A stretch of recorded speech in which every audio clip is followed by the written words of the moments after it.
Good morning everyone, welcome in your Hindi class. आप सभी ने अपना 9th चैप्टर आधा पढ़ लिया था पिछली वीडियो में। आज हम 9th चैप्टर आगे का स्टार्ट करेंगे, परंतु एक बार देख लेते हैं कि पिछली वीडियो में आपने 9th चैप्टर में क्या क्या पढ़ा था।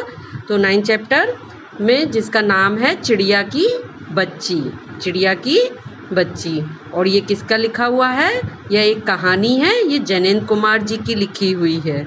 ओके, इस कहानी में माधव दास जी हैं, जो ये आपको पिक्चर में दिखाई दे रहे हैं। माधव दास जी, इनकी एक बहुत बड़ी संगमरमर की कोठी है, इनके पास अपार धन दौलत है, परंतु फिर भी यह अपने आप को बहुत अकेला महसूस करते हैं क्योंकि इनके घर में और कोई नहीं है। इनका बहुत ही खूबसूरत बगीचा है, ये प्रकृति के प्रेमी भी हैं। एक दिन इनके बगीचे में एक चिड़िया की छोटी सी बच्ची आ जाती है। उस चिड़िया का इनको थिरकना, फुदकना, इधर उधर घूमना, उसकी प्यारी प्यारी आवाज़ बहुत ही खूबसूरत लगती है। चिड़िया भी इन्हें बहुत सुंदर लगती है, तो ये चाहते हैं कि यह चिड़िया मेरी ही कोठी में ही रहने लगे और मैं इसको देख देख कर रोज़ खुश होता रहूं। तो ये तरह तरह से चिड़िया को बहलाते हैं कि चिड़िया, मैं तुम्हारे लिए सोने का घर बनवा दूंगा, तुम्हें यहाँ पर इतने अच्छे अच्छे फूल, बगीचे, पौधे सभी कुछ मिलेंगे, तुम अपने घर पर जाकर क्या करोगी वगैरह वगैरह कहकर उसे बहलाने फुसलाने की कोशिश करते हैं। मगर चिड़िया अपनी बात पर अड़ी रहती है कि नहीं, मैं तो यहाँ सिर्फ आराम करने के लिए आई थी, मैं अपने घर वापस जाना चाहूँगी, मेरी माँ मेरा इंतज़ार कर रही होगी। चलिए अब आगे और पढ़ते हैं कि आगे की इस कहानी में ये माधव दास जी और चिड़िया के बीच क्या बात होती है। ओके, माधव दास ने कहा, भोली चिड़िया, तुम कहाँ रहती हो? तुम मुझे नहीं जानती हो। चिड़िया, मैं माँ को जानती हूँ, भाई को जानती हूँ, सूरज को और उसकी धूप को जानती हूँ, घास, पानी और फूलों को जानती हूँ। महामान्य, तुम कौन हो? मैं तुम्हें नहीं जानती। तो चिड़िया क्या कहती है कि मैं, चूंकि चिड़िया का क्या काम है, आकाश में उड़ती है, वह सूरज को जानती है, धूप को जानती है, घास, पानी, फूलों को जानती है। वह कहती है मैं तुम्हें नहीं जानती। माधव दास जी फिर क्या कहते हैं, तुम भोली हो चिड़िया, तुमने मुझे नहीं जाना, तब तुमने कुछ नहीं जाना। मैं ही तो हूँ सेठ धाम माधव दास, मेरे पास क्या नहीं है, जो मांगो मैं वही दे सकता हूँ। चूँकि माधव दास बहुत अमीर आदमी थे, तो उन्हें ऐसा लग रहा था कि अगर तुम मुझे नहीं जानती तो फिर क्या जानती हो, मेरे पास तो सब कुछ है, मैं तुम्हें सब कुछ दे सकता हूँ। चिड़िया बोली, पर मेरी तो छोटी सी जात है, आपके पास सब कुछ है, तब मुझे जाने दीजिए। चिड़िया, मैं तो छोटी सी जात है, अगर आपके पास सब कुछ है तो फिर मुझे जाने दीजिए। अब माधव दास जी क्या कहते हैं, माधव दास, चिड़िया तू निरी अनजान है, निरी मतलब बहुत बहुत अनजान है, मुझे खुश करेगी तो तुझे माला माल कर सकता हूँ। चिड़िया, तुम सेठ हो, मैं नहीं जानती सेठ क्या होता है, पर सेठ कोई बड़ी बात होती होगी, मैं अनसमझ ठहरी, माँ मुझे बहुत प्यार करती है, वह मेरी राह देखती होगी, मैं मालामाल होकर क्या होऊंगी, मैं नहीं जानती। मालामाल किसे कहते हैं? क्या मुझे वह तुम्हारा मालामाल होना चाहिए? अब चिड़िया कहती है कि भाई आप सेठ हो गए, मैं नहीं जानती भाई सेठ कौन होते हैं या मालामाल होना क्या होता है, मुझे इस सब से नहीं मतलब है, मुझे तो मेरी माँ बहुत प्यार करती है और वो मेरी राह देख रही है, तो बस मुझे अपनी माँ के पास जाना है, मुझे मालामाल नहीं होना है, मैं मालामाल होकर क्या करूँगी? मालामाल यानी कि अपार धन दौलत होना।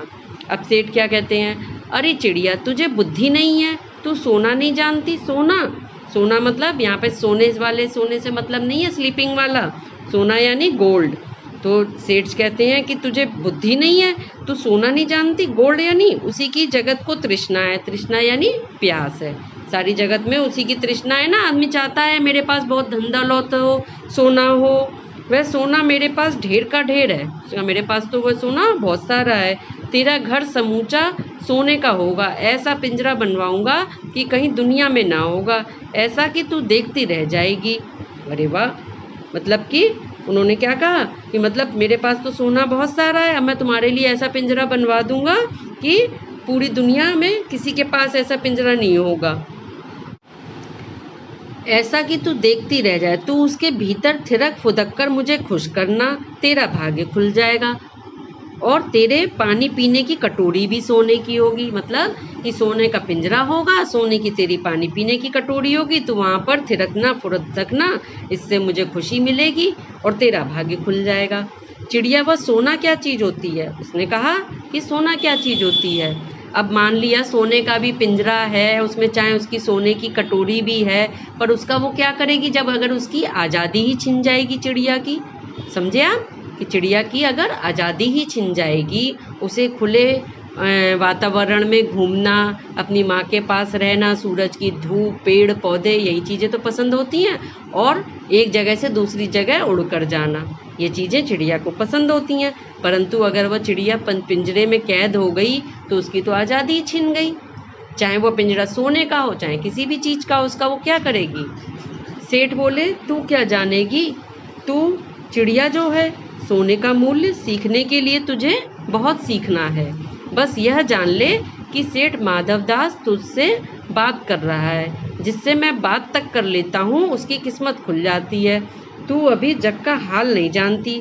मेरी कोठियाँ पर कोठियाँ हैं, बगीचों पर बगीचे हैं। इसका मतलब क्या है? ये दिख रहा है कि सेठ माधवदास जी को अपने पैसे पर बहुत अधिक घमंड है। उनको अपने पैसे पर बहुत अधिक घमंड है कि मेरे पास तो कोठियाँ ही कोठियाँ हैं, बगीचे बगीचे हैं बहुत सारे। अब सोने का मूल सीखने के लिए तुझे बहुत सीखना है कि सोना क्या चीज़ होती है। अब मैं तुझसे बात कर रहा हूँ, यही तेरे लिए बहुत बड़ी बात होनी चाहिए, परंतु चिड़िया को इन सब चीज़ से कोई मतलब नहीं। क्यों नहीं मतलब? क्योंकि उसे तो अपनी आज़ादी प्रिय है, उसे अपना घर प्रिय है, सूरज की धूप प्रिय है, अपनी माँ की गोद प्रिय है। चलिए आगे बढ़े। उन्होंने कहा, मेरे पास बहुत सारे दास दासियों की संख्या ये पर मुझसे तेरा मेरा चित्त बहुत प्रसन्न हुआ है। उन्होंने कहा, मेरे पास दास दासियाँ नहीं है, पर तुझसे चिड़िया से मेरा मन बहुत प्रसन्न हुआ है। ऐसा वरदान कब किसको मिलता है? री चिड़िया, तू इस बात को समझती क्यों नहीं? चिड़िया, सेठ मैं नादान हूँ, मैं कुछ समझती नहीं, पर मुझे देर हो रही है, माँ मेरी बाट देखती होगी। फिर चिड़िया बोली कि मैं भाई नादान हूँ, मैं नहीं समझती, पर मेरी माँ जो है बाट यानी रास्ता देख रही होगी। सेठ, ठहर ठहर, इस अपने पास के फूल को तूने देखा? अब माधवदास जी बार बार उसके जाने के लिए कहने पर भी उसे जाने नहीं देते हैं, कुछ ना कुछ बात करके उसे रोकने की कोशिश करते रहते हैं। वो कह रहे हैं, अब तुमने इस फूल को देखा? यह एक है, ऐसे जने कितने फूल हैं मेरे पास, अनगिनती फूल मेरे बगीचों में हैं। वे भांति भांति के रंग के हैं, मतलब तरह तरह के कलर के हैं, तरह तरह की इनकी खुशबू है। चिड़िया, तूने मेरा चित्र प्रसन्न किया है तेने, और वे सब फूल तेरे लिए खिला करेंगे। वहाँ घोंसले में तेरी माँ है, पर माँ क्या है इस बहार के सामने? तेरी माँ क्या है? वहाँ तेरे घोंसले में कुछ भी तो नहीं है। तू अपने को नहीं देखती? कैसी सुंदर तेरी गर्दन, कैसी रंगीन देह। तू अपने मूल्य को क्यों नहीं देखती? मैं तुझे सोने से मढ़कर तेरे मूल्य को चमका दूंगा। तूने मेरे चित्त को प्रसन्न किया है, तू मत जा, यहीं रह। अब माधवदास जी उसके पीछे पड़ गए। क्या कह रहे हैं? भाई तू यहाँ पे इतने सुंदर सुंदर बगीचा है, इतने सुंदर सुंदर फूल हैं, ये सब किसके लिए हैं? तेरे लिए ही हैं। तेरी माँ के पास क्या है? माँ क्या होती है? तेरी माँ के पास तो कुछ भी नहीं है। वह तुम क्या कहते हैं, अपने को देख, तू तो इतनी सुंदर तेरी गर्दन है, रंगीन अच्छा शरीर है, मैं तेरे को सोने से मढ़कर मूल्य को चमका दूंगा। वो उसे तरह तरह का लालच देने लगे। अब चिड़िया क्या कहती है? सेठ, मैं अपने को नहीं जानती, इतना जानती हूँ कि माँ मेरी माँ है और मुझे यहाँ देर हो रही है। सेठ, मुझे रात मत करो, रात में अंधेरा बहुत हो जाता है और मैं राह भूल जाती हूँ। तो क्या कह रही है चिड़िया अब कि भाई मेरी माँ है, तो मुझे देर मत करो, मुझे जल्दी से घर जाने दो, अंधेरा हो जाएगा तो मैं अपनी रास्ता भूल जाऊंगी कि मैं कहाँ से उड़कर आई थी। सेठ ने कहा, अच्छा चिड़िया, जाती हो तो जाओ, पर इस बगीचे को अपना ही समझो, तुम बड़ी सुंदर हो। तो सेठ ने कह दिया कि अच्छा ठीक है, तुम जाती हो तो जाओ, पर इस बगीचे को तुम अपना ही समझो। अब आगे देखिए क्या होता है। यह कहने के साथ ही सेठ ने एक बटन दबा दिया। उससे तो कह दिया कि जाना है तुम्हें जाओ, पर उसके साथ ही सेठ ने क्या चालाकी की, एक बटन दबा दिया। उसके दबाने से दूर कोठी के अंदर आवाज हुई, जिससे सुनकर एक दास झटपट भागकर बाहर आया। यह सब क्षण भर में हो गया और चिड़िया कुछ भी नहीं समझी। मतलब कि बटन दबाने से अंदर घंटी बजी उनकी कोठी के अंदर, और कोठी में से एक दास, उनका यानी कि एक नौकर, झटपट भागता हुआ बाहर आ गया। चिड़िया कुछ समझ भी नहीं पाई। सेठ कहते रहे, तुम अभी माँ के पास जाओ, माँ बाट देखती होगी, पर कल आओगी ना, कल आना, परसों आना, रोज आना। सेठ उसे क्या कर रहे हैं, बातों में उलझा रहे हैं कि तुम अभी जाना चाहती हो, जाओ, माँ रास्ता देख रही होगी, पर कल आना, परसों आना, रोज आना।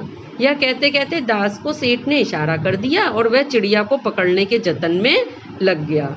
यानी कि उन चिड़िया से तो वो कहते जा रहे हैं कि तुम जाओ, परंतु उन्होंने क्या किया, सेठ ने इशारा कर दिया चिड़िए अपने दास को कि इस चिड़िया को पकड़ लो, और वो जो दास था वो चिड़िया को पकड़ने के जतन यानी कोशिश में लग गया। सेठ कहते रहे, सच तुम बड़ी सुंदर लगती हो, तुम्हारी भाई बहन है, कितने भाई बहन है। ये ऐसा करके उसको बातों में उलझा रहे हैं ताकि कि दास उस चिड़िया को पकड़ ले।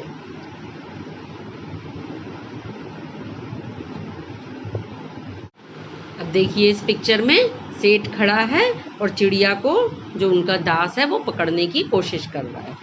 चिड़िया कहती है, उन्होंने पूछा ना कितने भाई बहन है तुम्हारे, उन्होंने कहा 2 बहन 1 भाई। चिड़िया ने कहा मेरे 2 बहन 1 भाई हैं, पर मुझे देर हो रही है। हाँ हाँ जाना, अभी तो उजेला है, 2 बहन 1 भाई हैं, बड़ी अच्छी बात है। माधव दास जी कहने लगे, अभी तो उजेला है मतलब उजाला है अभी। पर चिड़िया के मन के भीतर जाने की चैन नहीं था, वह चौकन्नी हो चारों ओर देखती थी। उसने कहा सेठ मुझे देर हो रही है।